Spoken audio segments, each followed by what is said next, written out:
Hello friends, നമസ്കാരം. നമ്മളുടെ Kerala T V സീരിയലിലേക്ക് എല്ലാവർക്കും സ്വാഗതം. അങ്ങനത്തെ എല്ലാം ഒപ്പിച്ച് വെച്ചിട്ട് ഒരൊറ്റ നിമിഷം കൊണ്ട് അരുന്ധതി എന്ന് പറയുന്ന വല്യമ്മ ആ വീട്ടിൽ നിന്ന് മുങ്ങി. അങ്ങനെ നമ്മുടെ പ്രിയ വിവാഹത്തിന് പോകാനായിട്ട് റെഡിയായി. അങ്ങനെ എല്ലാവരുടെയും മുന്നിൽ വന്ന് നിന്ന് അനുഗ്രഹം വാങ്ങിക്കുന്ന സമയത്ത് അമ്മയുടെ കയ്യിൽ നിന്നും അനുഗ്രഹം വാങ്ങിക്കാൻ പ്രിയയെ കൂട്ടി എല്ലാവരും കൂടി അരുന്ധതിയുടെ മുറിയിലേക്ക് വന്നു. അങ്ങനെ മുറിയിൽ വന്നു കഴിഞ്ഞപ്പോൾ വല്യമ്മേ ഏട്ടത്തി, വല്യമ്മേ ഏട്ടത്തി ഇങ്ങനെ വിളിക്കുന്നുണ്ട്. പക്ഷേ എവിടെ, ആട് കിടന്നിടത്തൊരു പൂട പോലും ഇല്ലെന്ന് പറഞ്ഞതുപോലെ അവിടെയെങ്ങും ആരും ഉണ്ടായിരുന്നില്ല. മറിച്ച് അവിടെ നിന്ന് അവർക്കൊരു ലെറ്റർ കിട്ടി.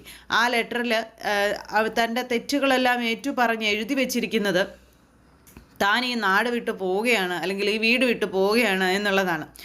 തൻ്റെ കൺമുന്നിൽ പ്രിയയും വസന്തും തമ്മിലുള്ള വിവാഹം നടക്കുന്നത് കാണാനുള്ള ശക്തി തനിക്കില്ലെന്നും അതുകൊണ്ട് തന്നെ ആ വിവാഹത്തിൽ പങ്കെടുക്കാൻ ഞാനുണ്ടാവില്ല.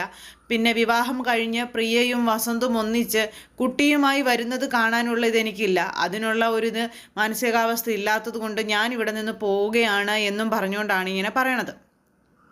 അങ്ങനെ ഒരുപാട് കാര്യങ്ങളൊക്കെ എഴുതി വെച്ച് പുള്ളിക്കാരി അങ്ങ് നാട് വിട്ടു എന്നങ്ങ് എഴുതി. ഇത് കേട്ട് കഴിഞ്ഞപ്പോഴേക്കും എല്ലാവർക്കും സങ്കടമായി. അവിടെ നിന്ന് മഹേശ്വരൻ കരയുന്നു, പിങ്കി കരയുന്നു. പിങ്കിക്കൊക്കെ ആകെ ഉണ്ടായിരുന്ന ഒരു സപ്പോർട്ട് ഈ പുള്ളിക്കാരിയാണല്ലോ. അങ്ങനെ പിങ്കി കരയുന്നു. അതുപോലെ എല്ലാവരും ആകെ വല്ലാത്തൊരു ഇതിലിങ്ങനെ ഇരിക്കുക. കാരണം ആ കുടുംബത്തിലെ പലർക്കും നെടുന്തൂണായി നിന്നിരുന്ന ആ ഒരു തൂണാണ് നഷ്ടപ്പെട്ടിരിക്കുന്നത്.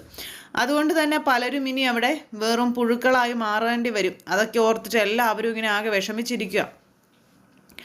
അത് കഴിഞ്ഞപ്പോൾ നമ്മുടെ പിങ്കി ഭയങ്കര കരച്ചിൽ. ഇതെല്ലാം കണ്ടു കഴിഞ്ഞപ്പോൾ നമ്മുടെ നന്ദയ്ക്ക് ശരിക്കും പറഞ്ഞിട്ടുണ്ടെങ്കിൽ അത്ഭുതമാണ് ഉണ്ടായത്. സ്വന്തം മകളുടെ ജീവിതം, മകൾ പ്രസവിച്ച കുഞ്ഞിനെ പോലും അംഗീകരിക്കാൻ കഴിയാത്ത അവർ ആ പോയ പോക്ക്, അവരെന്തൊരു സ്ത്രീയാണ് എന്നുള്ള രീതിയിലാണ് നന്ദ ചിന്തിച്ചത്.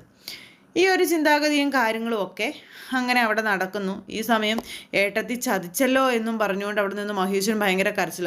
അങ്ങനെ നമ്മുടെ അമ്മ പോയതറിഞ്ഞു പ്രിയ ആകെ തകർന്നു പോയി. കാരണം ഇനിയും തന്നോടുള്ള വൈരാഗ്യം അമ്മയ്ക്ക് തീർന്നിട്ടില്ലേ എന്ന് നമ്മുടെ പ്രിയ അവിടെ നിന്ന് ഒരു നിമിഷത്തേക്ക് ചിന്തിച്ചു.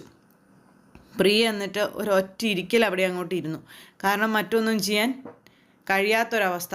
അമ്മ ഇതുപോലത്തെ ചതിയൊക്കെ ചെയ്യുകയാണല്ലോ വീണ്ടും വീണ്ടും എന്നോർത്ത് അങ്ങനെ തകർന്ന് തളർന്നിരിക്കുകയാണ്. ഈ സമയത്ത് ആ ഏട്ടത്തി എവിടെ പോയെന്ന് അറിയില്ലല്ലോ, ഇനിയിപ്പോൾ എന്ത് ചെയ്യും, വേഗം തന്നെ ഗൗതത്തിനെ വിളിച്ച് ഒരു അന്വേഷണം നടത്താനായിട്ട് പറ എന്നൊക്കെ പറഞ്ഞ് അങ്ങനെയൊക്കെ അവിടെ നിന്ന് ഇങ്ങനെ പറയുമ്പോൾ വല്യമ്മായി ചെയ്തത് വലിയ തെറ്റ് തന്നെയാണെന്ന് നന്ദ ഇങ്ങനെ പറഞ്ഞു. ദുരഭിമാനത്തിൻ്റെ പേരിൽ പ്രിയേച്ചിയുടെ ജീവിതം നശിപ്പിക്കാൻ ഇത്രയും കാലം വല്യമായി കാണിച്ച ഉത്സാഹവും ഉഷാറൊന്നും ഇനി അങ്ങോട്ട് നടക്കില്ല എന്ന് മനസ്സിലായി കഴിഞ്ഞപ്പോഴാണ് അവർ ഈ ഒരു രീതിയിൽ പ്രവർത്തിക്കാൻ തുടങ്ങിയത് എന്നുള്ള കാര്യമൊക്കെ പറഞ്ഞ് നമ്മുടെ നന്ദ കാര്യങ്ങളെല്ലാം അവതരിപ്പിക്കാം. അങ്ങനെ നന്ദ അപ്പോഴേക്കും പിങ്കി ഇടയ്ക്ക് കയറിയിട്ട് നന്ദയോട് ഈ സംസാരിക്കുന്നതിനൊക്കെ വിപരീതമായിട്ട് നന്ദ മര്യാദയില്ലാത്തവളാണെന്നും അതുപോലെ തന്നെ വല്യമ്മയെ ആയ ഈ സാഹചര്യത്തിൽ ഇതുവേ രീതിയിൽ ഇവിടെ നിന്ന് സംസാരിക്കുകയല്ല വേണ്ടത്, വല്യമ്മയെ കണ്ടുപിടിക്കാൻ ശ്രമിക്കുകയാണ് വേണ്ടത് തുടങ്ങിയ രീതിയിലൊക്കെയുള്ള ഡയലോഗുകൾ പിങ്കി ഇറക്കി. പിങ്കി അതൊക്കെ പറഞ്ഞു കഴിഞ്ഞപ്പോഴേക്കും നമ്മുടെ നന്ദ പറഞ്ഞു, എന്തറിഞ്ഞിട്ടാണ് പിങ്കി സംസാരിക്കുന്നതെന്ന് ചോദിച്ചു. പ്രിയേച്ചിയുടെ ജീവിതം ഈ കുടുംബത്തിൻ്റെ ദുരഭിമാനത്തിൻ്റെ പേരിൽ നശിപ്പിച്ച് കളയാനുള്ളതല്ല. പ്രിയേച്ചിയും വസന്തേട്ടനും കുഞ്ഞും ഒന്നിക്കേണ്ടവർ തന്നെയാണ്. അവരെ ഒന്നിച്ച് ജീവിക്കാൻ അനുവദിക്കാതെ ഇവിടെയുള്ളവർ ഈ കോപ്രായങ്ങളൊക്കെ കാണിച്ചു കൂട്ടുന്നത് ശരിയാണെന്ന് തോന്നുന്നുണ്ടോ പിങ്കിക്ക് എന്നൊക്കെ ചോദിച്ചുകൊണ്ട് നന്ദ കുറേ അങ്ങ് സംസാരിച്ചു. അപ്പോഴേക്കും മഹേശ്വരൻ അവിടെ നിന്നിങ്ങനെ വിഷമിച്ച് നിൽക്കുക. കാരണം മഹേശ്വരന് എന്തിനും ഏതിനും കൂട്ടായും തുണയായും ഉണ്ടായിരുന്ന ഒരാളാണ് ചേച്ചി. ആ ചേച്ചിയാണ് പോയിരിക്കുന്നത്. അതുകൊണ്ട് തന്നെ മഹേശ്വരൻ ഇനി അവിടെ ഒരു വോയിസും ഇല്ലെന്നുള്ള കാര്യം മഹേശ്വരന് മനസ്സിലായി. മോഹിനിയാണെങ്കിലും ആകെ വിഷമിച്ച് നിൽക്കുക.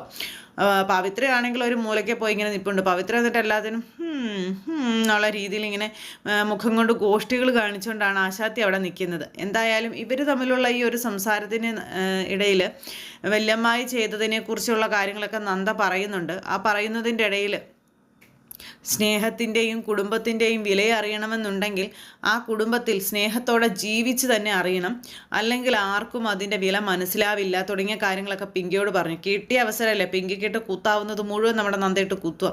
അപ്പോഴേക്കും ലക്ഷ്മി എൻ്റെ ദൈവമേ എന്തൊരു വഴക്കാ ഇവിടെ എന്നുള്ള രീതിയിൽ അങ്ങനെ. അപ്പോഴേക്കും ഗൗതം വന്നു എന്താ പ്രശ്നമെന്ന് ചോദിച്ചു. അന്നേരം ഈ പുള്ളിക്കാരി പോയ കാര്യത്തെപ്പറ്റി പറയണം. എന്നിട്ട് ആ ലെറ്റർ കൊടുത്ത് ഗൗതത്തിൻ്റെ കയ്യിലേക്ക് കൊടുത്തു. ഗൗതം ആ ലെറ്റർ വായിച്ചുകൊണ്ട് അങ്ങനെ അവിടെ ഇരിക്കുക.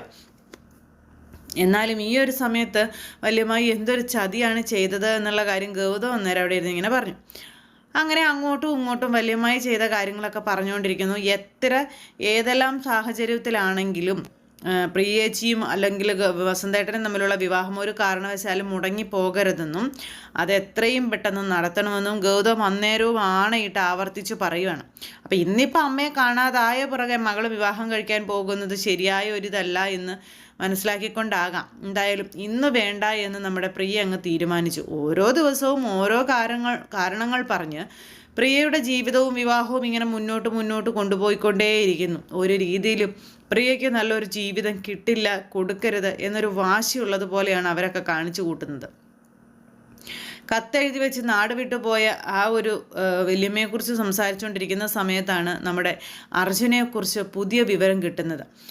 അർജുൻ അന്ന് വലിയൊരു ഇതിൽ കാണാതെ പോയി എന്നാണല്ലോ പറഞ്ഞത്. പക്ഷേ അർജുൻ ആപത്തൊന്നും സംഭവിച്ചിട്ടില്ല. ഹരിദ്വാറിലൊരു സ്ഥലത്തുണ്ട്, ആരാണ്ട് കുറേ പേരുടെ കൂടെ കണ്ടു എന്നുള്ള കാര്യം പറഞ്ഞതായിട്ട് ഇവിടെ വന്ന് എല്ലാവരോടുമായിട്ട് പറയുക ഗൗതം. അപ്പം അത് കേട്ട് കഴിഞ്ഞപ്പോഴേക്കും പിങ്കിയുടെ നെഞ്ചൊന്ന് ഇടിച്ചു. പിങ്കിക്ക് ശരിക്കും വല്ലാതെ ഒരു ഇതായി. അപ്പം എല്ലാവരും ഇങ്ങനെ ആ ഒരു സങ്കടം മറന്ന് ഈ ഒരു സന്തോഷത്തിലേക്ക് വന്നുകൊണ്ടിരിക്കുന്ന ഒരു സമയമാണ്. അങ്ങനെ ഇരിക്കുമ്പോൾ എന്തുകൊണ്ടായിരിക്കും അർജുൻ ഓഫീസിലേക്ക് തിരിച്ചു പോവാത്തത്? പ്രശ്നങ്ങളെല്ലാം തീർന്നിട്ടും തൻ്റെ ജോലിയിലേക്ക് തിരിച്ചു പോവാത്തതിൻ്റെ കാരണം എന്തായിരിക്കും എന്നൊക്കെ ഇങ്ങനെ മോഹിനിയും മറ്റുള്ളവരൊക്കെ അവിടെ ഇരുന്ന് ഇങ്ങനെ സംസാരിക്കുമ്പോൾ നമ്മുടെ നന്ദി അവിടെ നിന്ന് ഇങ്ങനെ പറഞ്ഞു, ഇതിലെന്തോ ഒരു അസ്വാഭാവികതയുള്ളതായിട്ട് എനിക്ക് തോന്നുന്നത്. കാരണം അന്നത്തെ ആ ഒരു ആക്സിഡൻറ്റിൽ പ്രശ്നങ്ങളൊന്നും പറ്റിയില്ല. അതിനുശേഷം ഹരിദ്വാറിലേക്ക് പോയി. അതൊരു പുണ്യസ്ഥലമല്ലേ? അവിടെ ചെന്ന് സ്വന്തം ജോലി പോലും ഉപേക്ഷിച്ച് ആ സ്ഥലത്ത് ഇങ്ങനെ കൂടിച്ചേർന്ന് ജീവിക്കണമെന്നുണ്ടെങ്കിൽ എന്തോ ഒരു അസ്വാഭാവികതയുണ്ട്. അത് 100% ഉറപ്പാണ് എന്നിങ്ങനെ നന്ദ പറഞ്ഞപ്പോൾ പിങ്കിയുടെ ഭാവങ്ങളൊക്കെ അങ്ങ് മാറി. കാരണം ഈ അർജുൻ ഇങ്ങനെ അതിലേക്ക് നടക്കുന്നു. ഇനി അർജുനെ എങ്ങാനും ഇവർ പോയി വിളിച്ചുകൊണ്ട് വന്നു കഴിഞ്ഞിട്ടുണ്ടെങ്കിൽ തൻ്റെ ജീവിതത്തിൽ തനിക്കൊരാളായി, ഭർത്താവായി. അത് കഴിഞ്ഞാൽ പിന്നെ തൻ്റെ കൂത്താട്ടങ്ങളൊന്നും നടക്കില്ല. എന്തായാലും പിങ്കിക്ക് ഇടിവെട്ട് പണിയായിട്ടാണ് അർജുൻ ജീവിച്ചിരിപ്പുണ്ടെന്നുള്ള വാർത്ത വരുന്നത്. അങ്ങനെ അർജുനെ തിരിച്ചു കൊണ്ടുവന്നേ പറ്റൂ. അവൻ എന്തുകൊണ്ടാണ് ഈ ഒരു സ്ഥലത്ത് ഇങ്ങനെ ഒതുങ്ങിക്കൂടി ജീവിക്കുന്നതെന്ന് അറിയണം, അല്ലെങ്കിൽ അവനെ പോയി വിളിച്ചുകൊണ്ട് വരണം തുടങ്ങിയ കാര്യങ്ങളൊക്കെ പിന്നീട് അവരവിടെ നിന്ന് സംസാരിക്കുക. ഒപ്പം വല്യമ്മായിയെയും കണ്ടെത്തണം എന്നും പറഞ്ഞുകൊണ്ട് ഈ കുടുംബത്തിൽ 2 പേരും നമുക്ക് നഷ്ടപ്പെട്ടു പോകാൻ പാടില്ല എന്നുള്ള കാര്യങ്ങളൊക്കെ ഇങ്ങനെ അവിടെ നിന്ന് ഇവർ തമ്മിൽ പറഞ്ഞുകൊണ്ടിരിക്കുന്നു. അപ്പോൾ അർജുനെ കൊണ്ടുവരുന്ന കാര്യത്തിനോട് പിങ്കിക്ക് വലിയ താല്പര്യവും കാര്യങ്ങളും ഇല്ല. അപ്പോൾ പിങ്കിയുടെ ഭാവമാറ്റവും പിങ്കിയുടെ മുഖത്ത് മിന്നി മറയുന്ന കാര്യങ്ങളും ഒക്കെ ഈ പറയുന്ന നമ്മുടെ നന്ദ മനസ്സിലാക്കുന്നുണ്ട്. അപ്പം നന്ദയാണെങ്കിൽ അർജുനെ വിളിച്ചുകൊണ്ട് വരുന്ന കാര്യത്തിൽ കുറച്ചുകൂടി ഒരു ഉഷാറായി ചെയ്യാനായിട്ട് ഇങ്ങനെ അവിടെ നിന്ന് എല്ലാവരോടും പറയാം. അത് കഴിഞ്ഞപ്പോഴത്തേക്കും പ്രിയയുടെ കല്യാണക്കാര്യം, പ്രിയയുടെ വിവാഹം ഇങ്ങനെ നീണ്ടു പോയാൽ പറ്റില്ല, അത് എത്രയും പെട്ടെന്ന് അടുത്ത മുഹൂർത്തത്തിൽ തന്നെ നടത്തണം എന്നുള്ള കാര്യം പറഞ്ഞു. അത് കഴിഞ്ഞപ്പോഴത്തേക്കും വസന്തനെ വിളിച്ച് ഈ അരുന്ധതി പോയതിനെ പറ്റിയൊക്കെയുള്ള കാര്യങ്ങൾ പറഞ്ഞു. അപ്പോൾ വസന്തും പറഞ്ഞു, അമ്മ പോയതല്ലേ, അപ്പോൾ ഇന്നേ ദിവസം വിവാഹം നടത്തുന്നത് ശരിയായ ഒരു കാര്യമല്ല, അപ്പം നമുക്കത് മറ്റൊരു ദിവസത്തേക്ക് മാറ്റി വെക്കാവുന്ന. അപ്പം ഇതിങ്ങനെ മിന്നി മറിഞ്ഞ് പോയിക്കൊണ്ടിരിക്കുന്നത് കൊണ്ട് അവർക്കെല്ലാവർക്കും ഒരു ടെൻഷനുണ്ട്, നന്ദയ്ക്കും ലക്ഷ്മിക്കും അതുപോലെ ഗൗതത്തിനും ഒക്കെ. അപ്പോൾ എത്രയും പെട്ടെന്ന് ആ ഒരു വിവാഹം നടത്തി പ്രിയേച്ചിയെ സ്വസ്ഥമാക്കിയതിന് ശേഷം വേണം അർജുനെ കൊണ്ടുവരാനും അതുപോലെ തന്നെ അരുന്ധതിയെ കണ്ടെത്താനും ഒക്കെ. അരുന്ധതി വല്യമ്മ എവിടെ ഉണ്ടെങ്കിൽ ഒരിക്കലും ഈ വിവാഹം നടക്കില്ലെന്നുള്ള കാര്യം തറപ്പിച്ച നേരം ഗൗതവും നന്ദയും കൂടി നിന്നിങ്ങനെ പറയുക. ഏട്ടത്തിയെ കാണാതെ പോയതിൻ്റെ വിഷമത്തിൽ മറ്റൊന്നിലും ശ്രദ്ധ കേന്ദ്രീകരിക്കാൻ കഴിയാതെ അവിടെ മഹേശ്വരൻ ഇങ്ങനെ ആകെ വിഷമിച്ച് ഇങ്ങനെ ആയിട്ടിരിക്കുന്നു. അപ്പോൾ ഇവരെല്ലാവരും ഈ തീരുമാനങ്ങൾ എടുക്കുന്നതെല്ലാം ഒരു അന്യനെ പോലെ അവിടെ നിന്ന് കേട്ടുകൊണ്ടിരിക്കുക. കാരണം ഏട്ടത്തി എന്നൊരൊറ്റ ജ്വരം മാത്രമേ ഉള്ളൂ പുള്ളിക്കാരന്.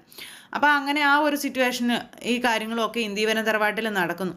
ഇവിടെ ഇപ്പോൾ കുശുമ്പ് കുത്താനോ അല്ലെങ്കിൽ ഏഷണി നുണയും പറയാനോ ആർക്കും ഒരു ഗ്യാപ്പ് പോലും കിട്ടുന്നില്ല. പിങ്കി ആണെന്നുണ്ടെങ്കിൽ എങ്ങനെയെങ്കിലും അർജുൻ്റെ വരവ് തടയണം, അല്ലെങ്കിൽ അർജുനെ കൊണ്ടുവരുന്നതിൽ നിന്ന് ഇവരെയൊക്കെ പിന്തിരിപ്പിക്കണം എന്നുള്ള ഒരു ഒറ്റ ലക്ഷ്യബോധത്തോടു കൂടി ഇങ്ങനെ നടക്കുക. അപ്പോൾ അങ്ങനെയൊക്കെ ആ ഒരു കാര്യങ്ങൾ ഇത് ഈ പിങ്കി വിചാരിക്കുന്നുണ്ടെന്നുള്ളത് ഗൗതത്തിനും മനസ്സിലായി. അതുകൊണ്ട് തന്നെ ഗൗതം ചെയ്യേണ്ട കാര്യങ്ങളൊക്കെ ഇവർക്ക് വലിയ ക്ലാരിഫിക്കേഷനൊന്നും കൊടുക്കാതെ തൻ്റെ ഡ്യൂട്ടിയുടെ ഭാഗമായിട്ട് ചെയ്യാൻ തീരുമാനിച്ച് അങ്ങനെ മുന്നോട്ട് പോകണം. അപ്പോൾ അതുപോലെ ഒരുപാട് സർപ്രൈസുകളും സസ്പെൻസുകളും ഒക്കെ നിറഞ്ഞു നിൽക്കുന്ന ഒരു എപ്പിസോഡുകളുമായിട്ട് നമ്മുടെ കഥ വരുന്നുണ്ട്. അപ്പോൾ എല്ലാവരും കാത്തിരുന്ന് കാണണം, ആരും തന്നെ മിസ് ചെയ്ത് കളയരുത്. എല്ലാവർക്കും നല്ലൊരു ദിവസം ആശംസിക്കുകയാണ്. എല്ലാവരുടെയും സപ്പോർട്ടിനും സ്നേഹത്തിനും ഒരുപാട് നന്ദി അറിയിക്കുന്നു. അടുത്ത സൂപ്പർ ഹിറ്റ് കഥയുമായി കാണുന്നത് വരെ എല്ലാവർക്കും നന്ദി. അതോടൊപ്പം നമ്മുടെ ചാനൽ ആദ്യമായിട്ട് കാണുന്നവരുണ്ടെങ്കിൽ ഒന്ന് സബ്സ്ക്രൈബ് ചെയ്യണം കേട്ടോ. തൊട്ടടുത്ത് കാണുന്ന ബെൽ ബട്ടൺ അമർത്തി കഴിഞ്ഞിട്ടുണ്ടെങ്കിൽ നമ്മുടെ വീഡിയോസ് എളുപ്പത്തിൽ കാണാൻ കഴിയുന്നതായിരിക്കും. അപ്പോൾ ഒരിക്കൽ കൂടി എല്ലാവരോടും ഹൃദയത്തിൻ്റെ ഭാഷയിൽ 1000 നന്ദി അറിയിച്ചുകൊണ്ട് നിർത്തുന്നു. താങ്ക്